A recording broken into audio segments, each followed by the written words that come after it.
వేదికపైన ఆసీనులైన మనందరికీ స్ఫూర్తిదాయకమైన నాయకులు, మన గౌరవ ప్రియతమ భారత ప్రధాని నరేంద్ర మోదీ గారికి 5 కోట్ల ప్రజల తరపున, మనందరి తరపున వారికి మనస్ఫూర్తిగా హృదయ నమస్కారాలు తెలియజేసుకుంటూ స్వాగతం పలుకుతున్నాం. వేదికపైన ఆసీనులైన గౌరవ రాష్ట్ర గవర్నర్ గారికి, అబ్దుల్ నజీర్ గారికి నా హృదయపూర్వక నమస్కారాలు.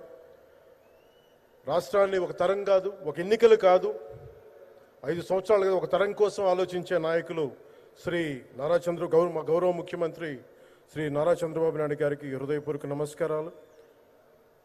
అలాగే వారి తండ్రి అడుగుజాడల్లో సమర్థవంతంగా తనకిచ్చిన అన్ని శాఖల్ని సమర్థవంతంగా నిర్వహిస్తున్న యువ నాయకులు లోకేష్ గారికి నా హృదయపూర్వక నమస్కారాలు.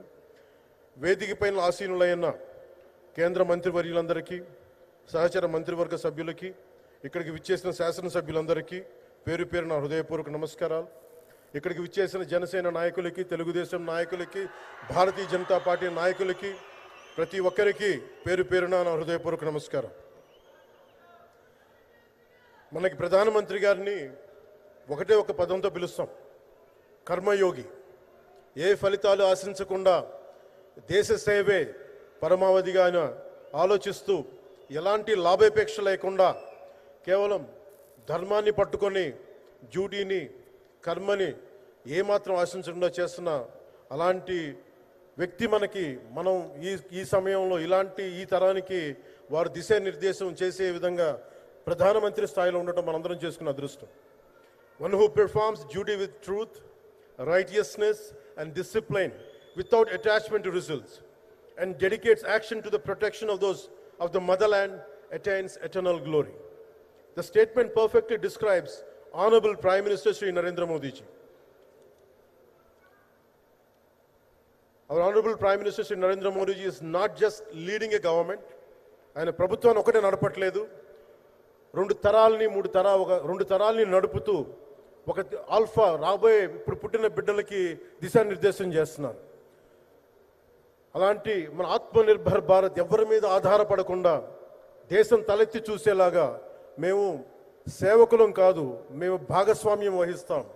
మేము దేశానికి, ప్రపంచానికి దిశానిర్దేశం చేస్తాం. భారత్ అగ్రగామి, అంతేగాని కూర్చోబెట్టి చేతులు మడుచుకొని మేము భయపడతా ఉండే దేశం కాదు. తలెత్తుకొని పొగరగా, ఒక దేశపు జెండా ఎంత పొగరుగా ఉంటుందో అంత పొగరుతోటి భారతదేశాన్ని ప్రపంచ పటంలో నిలబెట్టిన మోదీ గారు మనకి ఈ రోజున ఈ కార్యక్రమానికి విచ్చేసి, ప్రత్యేకించి మొన్న గూగుల్ వచ్చింది, అలాగే ఈ రోజున ముఖ్యంగా దాదాపు 13,000 కోట్ల పైచిలుకుతోటి ఈ రోజున మనకి పెట్టుబడులు వస్తూ ఉన్నాయి. దాంట్లో ప్రత్యేకించి ఉరవకంలో 4,000 కోట్ల రూపాయలు పెట్టుబడి మనకి. ప్రత్యేకించి ఈ రోజున మనకి జిఎస్టీ పన్నులు ఎప్పుడు పెరగడమే తప్ప ఇప్పుడు తగ్గవు. అలాంటి పన్నుల భారాన్ని మనకి మోదీ గారు వచ్చాక దాదాపు ప్రతి కుటుంబానికి సంవత్సరానికి, ఇందాక సోదరు లోకేష్ గారు చెప్పినట్టుగా, ఒక 20,000 రూపాయలు ఆదా చేసుకునే అవకాశం కలుగుతుంది. ఇది జిఎస్టీలో విద్య కానీ వైద్యం ఖర్చులకు భారం నుంచి సామాన్యులకు ఉపశమనం కలిగిస్తుంది. ఆరోగ్య బీమా, జీవిత బీమాపై జిఎస్టీ పూర్తిగా తొలగించడంతో పాటు వార్షిక ప్రీమియం 3,000 నుంచి 4,000కు తగ్గి అందరికీ ఇది అందుబాటులో ఉంటుంది. అలాగే విద్యార్థులకు కావచ్చు, ఇలాంటి ప్రతి ఒక్కరికి కూడా అన్ని రంగాల వాళ్ళకి ప్రత్యేకించి మనకి జిఎస్టీ వల్ల లాభాలని అందరికి అందించేలా ముందుకు తీసుకెళ్తే ప్రతి ఒక్కరికి, గౌరవ ప్రధానమంత్రి గారికి, దీనికి సహకరించిన గౌరవ ముఖ్యమంత్రి శ్రీ నారా చంద్రబాబు నాయుడు గారికి, ప్రతి ఒక్కరికి నా హృదయపూర్వక ధన్యవాదాలు తెలుపుకుంటూ, ప్రధానమంత్రి గారికి ఇంకొకసారి ప్రత్యేక ధన్యవాదాలు తెలుపుకుంటూ, మేమందరం ఈ కూటమి ఒక 15 ఏళ్ళకి తక్కువ కాకుండా బలంగా ఉండాలి. మనందరం ఎంత బలంగా ఉండాలి అంటే ఇది తప్ప ఇంకెవరికి ఏది రాదు.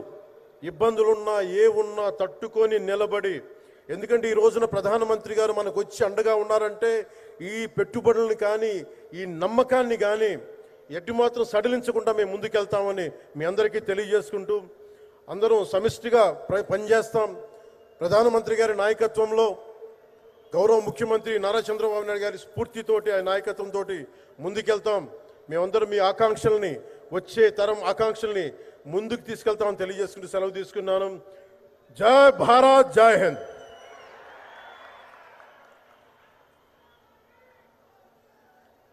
అనేక ధన్యవాదాలు సార్.